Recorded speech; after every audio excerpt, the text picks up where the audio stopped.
നമസ്കാരം. മലയാളി വാർത്ത ഇൻസൈഡിലേക്ക് സ്വാഗതം. 240 സീറ്റുകൾ നേടിയതിനു ശേഷം ബിജെപിക്ക് ലോക്സഭാ ഭൂരിപക്ഷത്തിന് 32 സീറ്റുകൾ കുറവാണ്. പക്ഷേ NDAയിലെ 53 എംപിമാരുടെ പിൻബലത്തിൽ അധികാരം നിലനിർത്തി നരേന്ദ്രമോദി തന്നെ മൂന്നാം തവണയും പ്രധാനമന്ത്രിയാകുമെന്ന് ഉറപ്പായിരിക്കുകയാണ്. അടുത്ത കേന്ദ്ര സർക്കാർ രൂപീകരിക്കാൻ ബിജെപിയുടെ ദേശീയ ജനാധിപത്യ സഖ്യത്തിന്റെ നേതാവ് എന്ന നിലയിൽ നരേന്ദ്രമോദിയെ പ്രസിഡന്റ് ദ്രൗപദി മുർമു ക്ഷണിച്ചിട്ടുണ്ട്. 2024 ജൂൺ 9 വൈകുന്നേരം 7:15 രാഷ്ട്രപതി പ്രധാനമന്ത്രിക്കും കേന്ദ്രമന്ത്രിമാരുടെ മറ്റ് അംഗങ്ങൾക്കും സത്യവാചകം ചൊല്ലിക്കൊടുക്കും.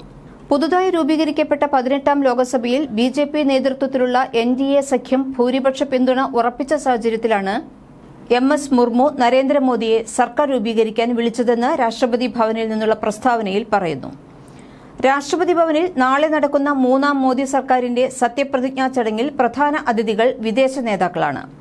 അയൽപക്കം ആദ്യം എന്ന നയത്തിന്റെ ഭാഗമായാണ് ബംഗ്ലാദേശ്, ശ്രീലങ്ക, ഭൂട്ടാൻ, നേപ്പാൾ, മൌറീഷ്യസ്, സീഷെൽസ് എന്നീ രാജ്യങ്ങളിലെ നേതാക്കളെ ചടങ്ങിനായി ക്ഷണിച്ചിരിക്കുന്നതെന്നാണ് വിശദീകരണം. ഇതോടെ നിയുക്ത പ്രധാനമന്ത്രി നരേന്ദ്രമോദി ഇത് മൂന്നാം തവണയാണ് ഇന്ത്യയെ നയിക്കുന്നത്. കോൺഗ്രസ് നേതാവായ ജവഹർലാൽ നെഹ്റുവിനു ശേഷം 3 തവണ പ്രധാനമന്ത്രിയാകുന്ന ആദ്യ വ്യക്തിയാണ് മോദി.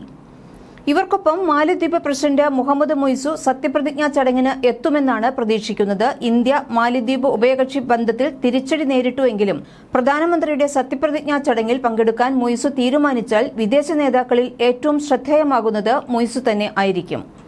സത്യപ്രതിജ്ഞയ്ക്കു ശേഷം വിദേശ നേതാക്കളുമായി മോദി കൂടിക്കാഴ്ച നടത്തുമെന്നാണ് റിപ്പോർട്ട്. എന്നാൽ മുയ്സു പങ്കെടുക്കുന്നത് സംബന്ധിച്ച് ഇതുവരെ ഔദ്യോഗിക പ്രഖ്യാപനം ഉണ്ടായിട്ടില്ല എങ്കിലും പങ്കെടുക്കുമെന്ന് പ്രതീക്ഷിക്കുന്നതായി മാലദ്വീപ് സർക്കാർ ഉദ്യോഗസ്ഥനെ ഉദ്ധരിച്ച് റിപ്പോർട്ട് വരുന്നുണ്ട്. നിരവധി മുതിർന്ന സർക്കാർ ഉദ്യോഗസ്ഥരോടൊപ്പം മുയ്സു ചടങ്ങിനായി ശനിയാഴ്ച ഡൽഹിയിലേക്ക് പോകുമെന്ന് സഹോദര സ്ഥാപനമായ ദിവ്യേഹി മിഹാരു ന്യൂസിനെ ഉദ്ധരിച്ച് edition.mvയും റിപ്പോർട്ട് ചെയ്തിട്ടുണ്ട്. സത്യപ്രതിജ്ഞാ ചടങ്ങിനെത്താനുള്ള മുയ്സുവിന്റെ സാധ്യത വളരെ ഏറെ തന്നെയാണ്. തെരഞ്ഞെടുപ്പ് ഫലം വന്ന അടുത്ത ദിവസം മുയ്സു മോദിയെ അഭിനന്ദിക്കുകയും ഉഭയകക്ഷി ബന്ധം മെച്ചപ്പെടുത്തുന്നതിന് ഇന്ത്യൻ പ്രധാനമന്ത്രിയുമായി ചേർന്ന് പ്രവർത്തിക്കാനുള്ള ആഗ്രഹം പ്രകടിപ്പിക്കുകയും ചെയ്തിരുന്നു. 2024 ഇന്ത്യൻ പൊതു തെരഞ്ഞെടുപ്പിൽ 3ാം തവണയും വിജയിച്ചതിന് പ്രധാനമന്ത്രി നരേന്ദ്രമോദിക്കും ബിജെപി നയിക്കുന്ന NDAയ്ക്കും അഭിനന്ദനങ്ങൾ. ഇരു രാജ്യങ്ങളും പങ്കിട്ട അഭിവൃദ്ധിയും സ്ഥിരതയും തുടരുന്നതിനായി പങ്കുവച്ച താൽപര്യങ്ങൾ മുന്നോട്ട് കൊണ്ടുപോകാൻ ഒരുമിച്ച് പ്രവർത്തിക്കാൻ ഞാൻ ആഗ്രഹിക്കുന്നു എന്നാണ് മുയ്സു എക്സിൽ കുറിച്ചത്.